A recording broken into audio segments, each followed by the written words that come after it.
Ku Lwokubiri lwa Ssabbiiti eno abakulu okuva mu kitongole kinema baavaayo ne bategeeza nga bagenda okuteeka obukuumi mu bifo bye bamaze okusendamu abantu abaali beesenza mu lutobazi. Okukuumawo kiba kitegeeza nti tujja kujjamu ebiwuna foreign debris and things bitwalibwa abalala. Ate tukuumewo nti nno ababa baddemu ate tebaddayo. Kati abatuuze b'e Nansana mu Uganda babadde n'essuubi ly'okuzzaawo ennyumba zaabwe bayise olukiiko okwemulugunya ku ngeri gye baasendebwamu. Kitegeeza NEMA yalina obuyinza obugaana abantu oba nannyini kibanja oba nannyini ttaka lino okumugaana okuzimbako oba okulidevelopinga okutuuka ku level eno. N'osobola okwewuunya nti NEMA yafuuka kyesirikidde bananyini b'ettaka ne bagenda mu maaso n'okulikulaakulanya ne balitunda ne baliguza ba developers ab'enjawulo. Abaana baffe buli kimu mukimenye ne twatukolera musenzeewo buli wamu mutumazeewo nga lwaki afanga sali bajja ne mbapangisa Sheraton mwe baba basula. Lwaki ffe temututwala ne mutusuza empaka nga mutufunidde bwe tubeera. Bano bategeezezza nga batagenda kuva mu bifo byabwe wadde nga baasendebwa. Sale nze mugenda kunzita n'abaana bange sirina gye ndaga kubanga sirina kiddako. Sente gye najja okugula akantu ako kembaddemu temumanyi gye nazijja. Abantu bano babamenye balina ekigendererwa ekyokubagoba wano.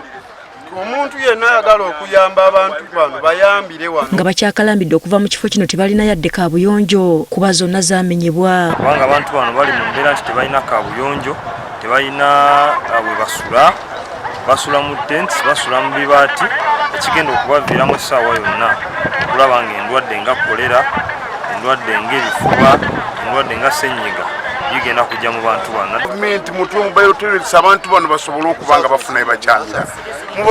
Muzineeti ensiri ziringa ensiri abantu bajja bintu mu mayumba gaabwe. Kati baagala kwekubira nduulu mu kkooti. Mande tulina emikono gy'abantu nga 6 sofa abalina empapula ezikwata ku ttaka lyabwe. Tuli mu kuwandiika petitioni eriko buli muntu nekyeyafiirwa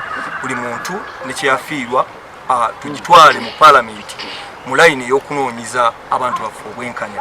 Newankubadde bino byogeddwa tebiremeseza kitongole kinema kugenda mu maaso na kumenya. Wano wabaddewo okusikangana omuguwa mu batuuze okukakkana nga ne bannamawulire balugendeddemu.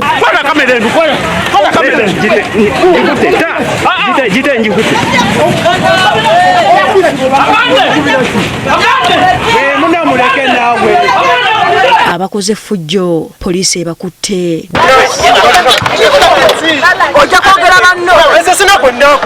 Wilberforce Wanyamanga wa Butonde Bwansi agamba bakuddamu okusimba ebitoogo mu lutobazi luno. Trying to demobilize this area such that this wetland can regenerate.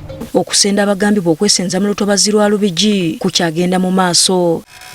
Hasfa Navuma agafeeyo ku Spark TV.